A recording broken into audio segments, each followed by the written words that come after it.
Meeldetuletuseks oli üks pisikene filmilõik siis Näkist, kellest ma siis tahaksingi rääkida, nendest olenditest, kes vee all elavad, vete sügavustes.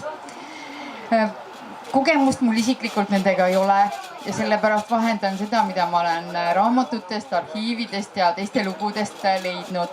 Muuhulgas küsisin ka selliste nooremate inimeste käest, nii 14-aastaste, et mida nad teavad, et kes või mis on näkk.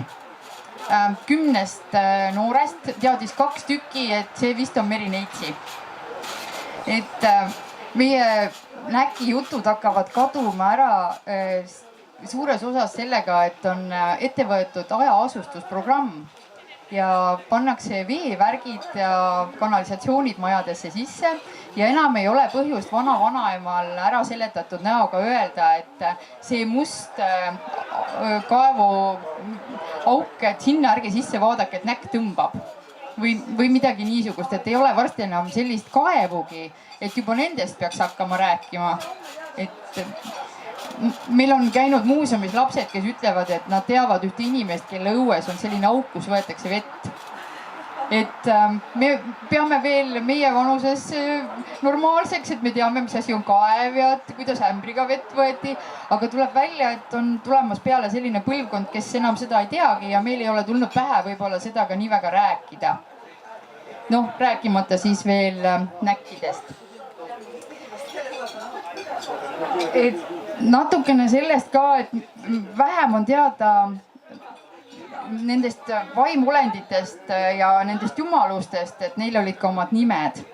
Et näiteks on teada, et Andres oli üks selline, kes oli nagu vetekaitsja ja Peeter, et see võiks olla siis Peetruse selline nimetus.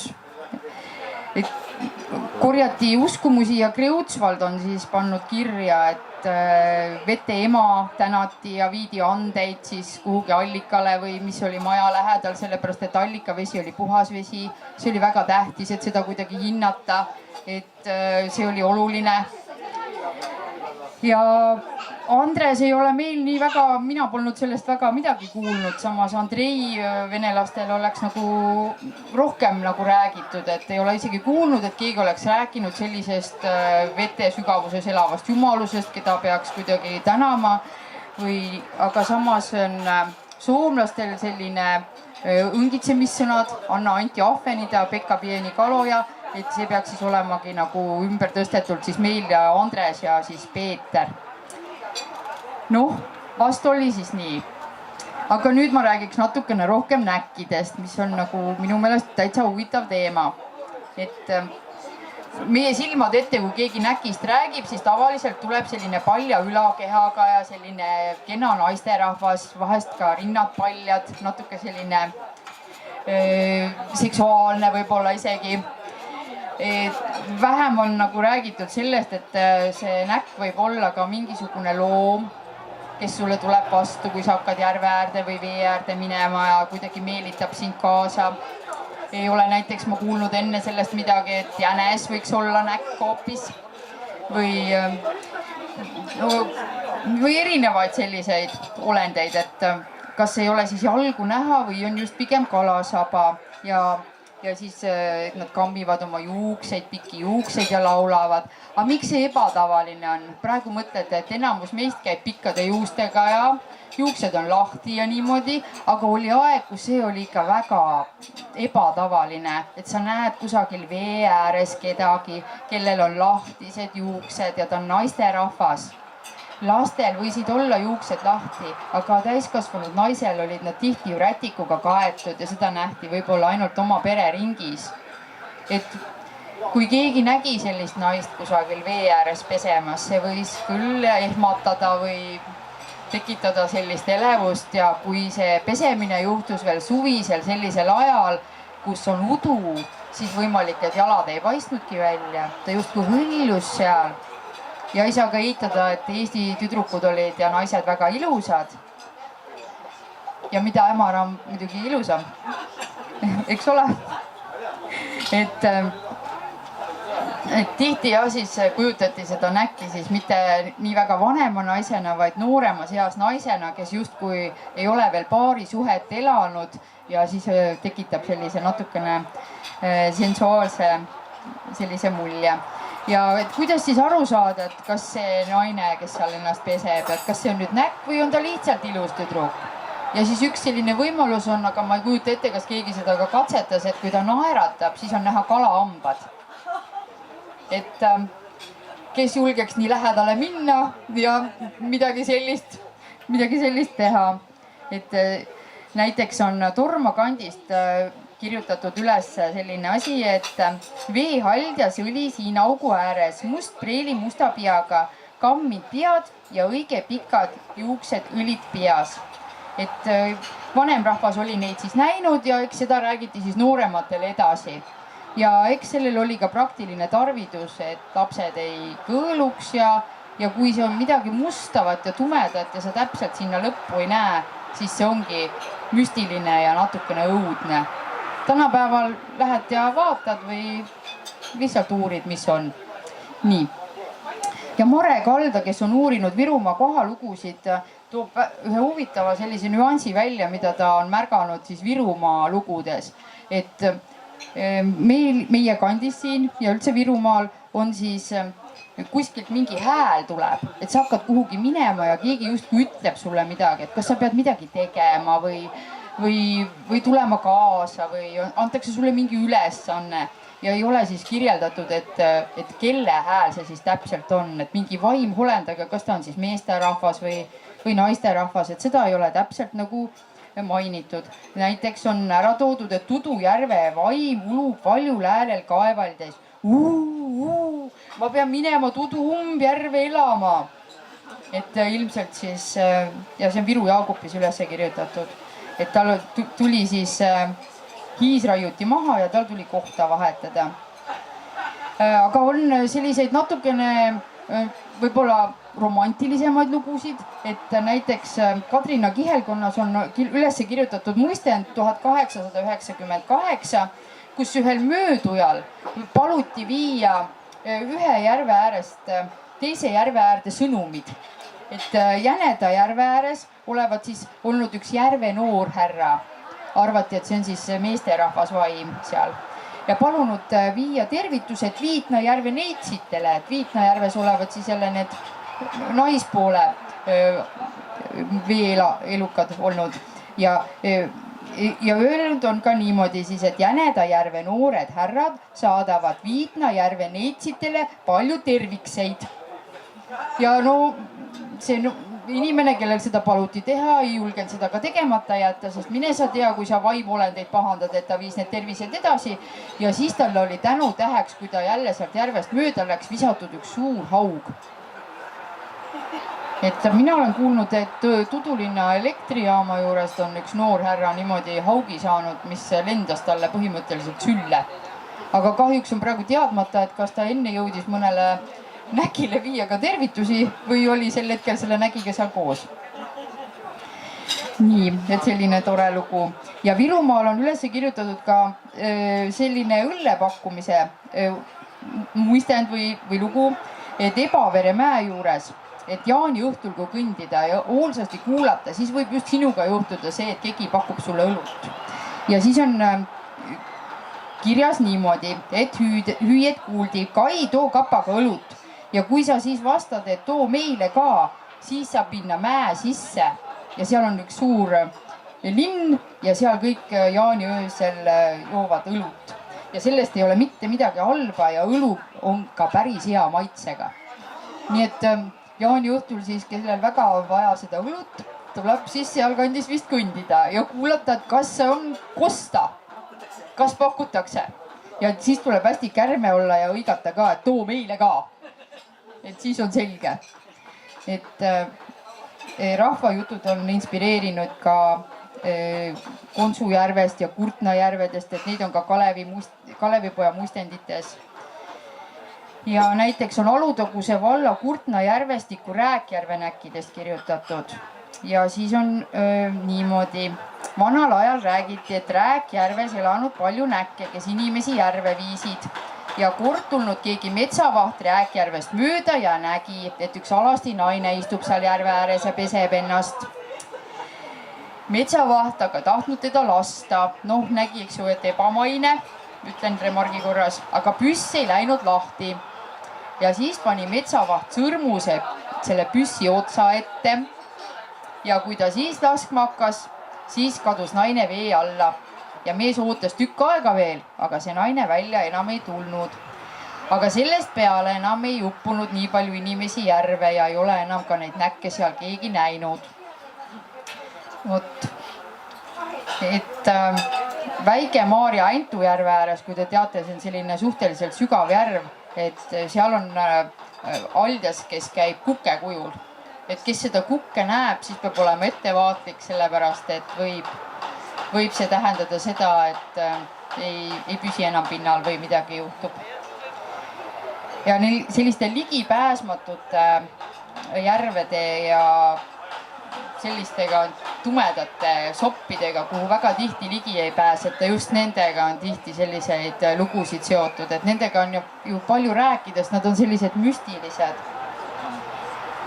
Ja arvatakse, et need veehaldjad seal vee all elavad ka oma elu, et peavad pidu ja need poisid, keda nad on meelitanud sinna järve enda juurde oma imeilusa lauluga, et nendega nad koos seal siis pidutsevad ja tantsivad. Aga samas on neil ka sellised töökohustused ja oma elamised seal vee all kõik, vähemalt nii arvati, sest vesi on ju tihti sügav ja sa sinna põhja ju ei näe. Ja niimoodi ei ole väga raske ette kujutada, mis seal kõik võib olla, kui su enda fantaasia seda teha lubab. Et näiteks on üks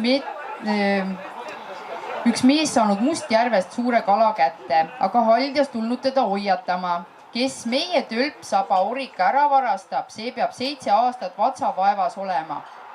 Aga mees ei teinud sellest sugugi välja, võttis selle kala ikkagi kaasa ja lahti ei lasknud. Ju ta oli siis ikka ebatavaliselt suur ka. Aga mees jäänudki põdema ja põdenudki tõesti nii, nagu see haldjas talle ennustas 7 aastat jutti. Ja Kuremäest rääkiv legend. Ma leidsin kaks erinevat. Sellist, mis on Iisakus üles kirjutatud, et kloostri kohal kasvas sarapumets ja karjused leidsid sealt Jumalema kuju, mida siis prooviti ära viia, aga see tuli iseenesest tagasi. Ja siis saadigi aru, et see on märguande, et sinna tuleb teha mingi jumalakoda. Et jutt on niimoodi üles kirjutatud ja samas on siis ka see Tammeotsast ilmunud naine, kes oli helesiniste riietega. Et võimalik, et oli ka siis seal mõni allikas lähedal või miks ta just helesinine oli, kas see oli taevas või see oli vesi. Ja hiljem siis leiti Tammeotsast ka õigeusu ikoon. Noh, jah. Et enne ta oli mingi hiie koht ilmselt ja see oli õigeusule võib-olla siis kasulik niimoodi, aga niimoodi on need 2 lugu üles kirjutatud. Ja näkk ei pruugi alati olla naine, et on üles kirjutatud ka lugu, kus näkk võib olla jänes. Ja mees läinud öösel üle jõe silla, kus saeveski olnud ja näinud, et jänes jookseb tema ees ja niimoodi edasi-tagasi, aga väga kaugele ei lähe. Väga ilus valge jänes. Ja mõtles ise oma peaga, et näe, mööldrel kodus jänesed ka, laseb teisa öösel välja joosta. Tarvis oma kasuks tarvitada ja jänes kinni püüda ja proovin seda jänest siis kinni püüda. Jänes jooksis tasakesi siia-sinna, olnud parasjagu nii lähedal, et kohe saaks kätte püüda. Aga ei saanud ja lõpuks jänes hüppas saepuru kambrikesse, mis siis seal veski lähedal oli. Mees läks järele ja pani imeks, et see saepuru kamber tundus ebatavaliselt valge. Kõik oli näha. Püüdnud jänest, kuid see põiganud ühte ja teise kohta ja viimaks puges ühte nurka saepuru sisse. Mees tahtis järele minna, aga lõi oma pea vastu seina nurka valusasti ära ja ütles niimoodi pool vihaga, et mis kuradi näkk sa oled, et sind kätte ei saa. Ja vat siis korraga läks nii pimedaks nagu öösel, ei näinud jalga jala ette panna. Ja sinna, kus jänes põikas peitu, seal hakkas järsku vesi vulisema et see oli see nurk olnud selles veskis, kust saepuru lükati vette. Et kui see mees oleks veel sammukese astunud, siis tema oleks ka meelitatud sinna näkile saagiks. Et näkid olid sellised ja väga vanast ajast on erinevatel kujudel ja isegi ühel altarimaalil on siis kujutatud sellist kalasabaga naisolendit. Et mitte ainult meie maal, vaid ka mujal, ikka kus vett on, seal olid need haldjad ka seal paigas. Ja võtsin ette siis ka Sõnaveebist selle näki selgituse, et ta võib olla nii see kui teine, et on üles kirjutatud seda ka, et tuleb üks ilus hobune ja tahab lapsi viia rannas vette. Ja lapsed istuvad selga ja kui üks ei mahu ja ütleb, et aga et mina ei mahugi või istun kas siis näga peale ja selle aja peale siis hobune kaob ära. Et nagu te panite ka sellest videost tähele, et kes näkki välja nimetab seda sõna, siis näkk kaob ära. Seda vahest juhtub ka niimoodi, kui sa tunned, et miski asi sind kiusab ja ei lase sul mingit tööd teha, lööd kas või haamriga omale sõrme peale ja kui sa siis saad aru, et keegi sind kiusab ja sa seda kiusajat nimetad, et no, ai kurat, nii valus oli. Sa oled nagu kellegi kätte saanud teolt, et siis see võtab sul valu ära ja samas ta ei saa sind ka enam kiusata, sest sa oled aru saanud, kes sind kiusas. Noh, arvati nii. Ja tundub, et on tõsi ka, mõjub igatahes.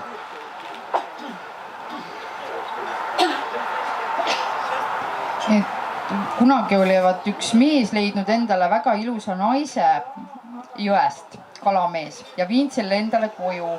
Ja naine olnud oma eluga ja mees temaga ka väga rahul ja nad elasid väga suures armastuses ja üksmeeles koos. Ja käisid ikka paadiga vee peal ka, aga mees hakkas nagu küsima, et ma ei ole kunagi kuulnud, et sa oleksid rääkinud, et kust ma su täpselt leidsin. Aga naine ei tahtnud sellest rääkida, oli vait, aga mees muudkui hakkas pinnima, hakkas uudishimutsema, et ikka küsib ja kui nad olid juba mitmendat korda üle jõe sõitnud, siis naine ütles, et kui sa minust tahad lahti saada ja õnnetusse joosta, siis ma ütlen sulle, et nii kaua sa mind oled pinninud, eks ju, et sa leidsid mu siit samast jõest. Ja kohe selle peale olla paat ümber läinud ja mees uppus ära. Et ega keegi ei teadnud pärast, mis sellest naisest sai, aga arvati, et ju ta näki neid oli.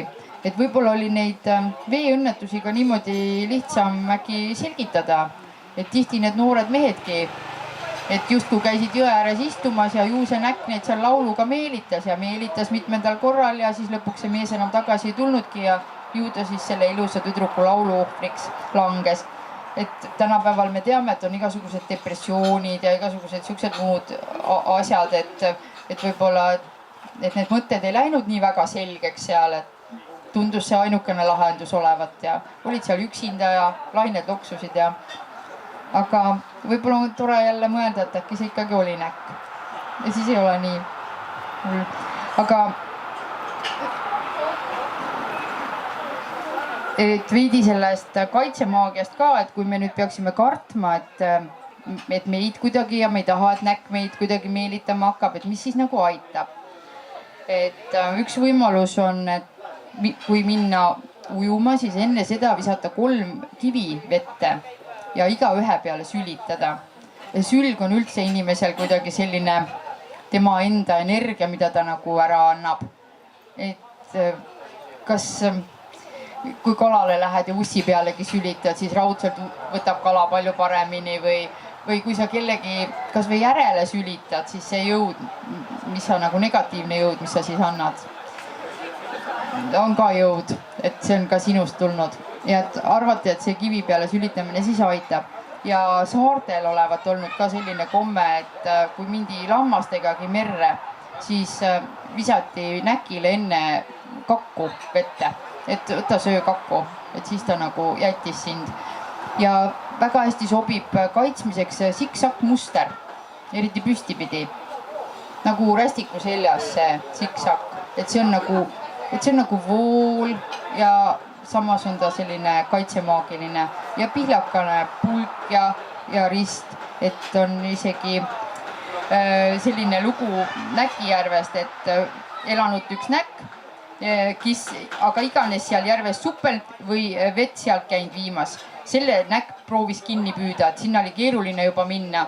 Ja lõpuks siis palju inimesi jäänud kadunuks, aga oli üks jõumiis, kes ütles näki kohta, et kõik on puha lori ja tahti ise minna vaatama, kuidas see näkk siis välja näeb, kui ta üldse olemas on, läinud järvest vett tuuma. Kohe näkk tema juures, kutsub jõumeest juhes, aga jõumehe hing karganud täis ja sasinud näki kinni, lõikanud pihelga kepi ja andnud näkile mitu head sirakat näkkade peale ja siis lasknud lahti. Aga näkk ei julgenud sest saadik enam sinna oma nägu näidata ja siis inimesed sinna ära ei uppunud. Et näkk on näkk ja siis veel need kannikad on ka näkid. Ja abi on ka sellest, kui on vana hõbesõrmus sõrmes. Et see ka aitab, et ujumisel, kui on see hõbesõrmus, siis see kaitseb. Ja aitab ka see, kui sa loed kas või mõttes 3 korda Issa meie palvet. Eriti hea muidugi, kui sa suudad seda tagurpidi lugeda. Et see aitab igasuguse hirmu puhul ja proovi seda tagurpidi lugeda. See on niisugune ajugümnastika, et selle aja peale see hirm on viimane asi, mis sulle pähe tuleb, sest sa ei tea, kumba pidi need sõnad käivad ja kuhu neid nagu asetada. Näkkidega peab siis ettevaatlik olema. Ja näkid on siis kõikidel teistel maadel ka, kus on vett. Ja mina tänan. Aitäh!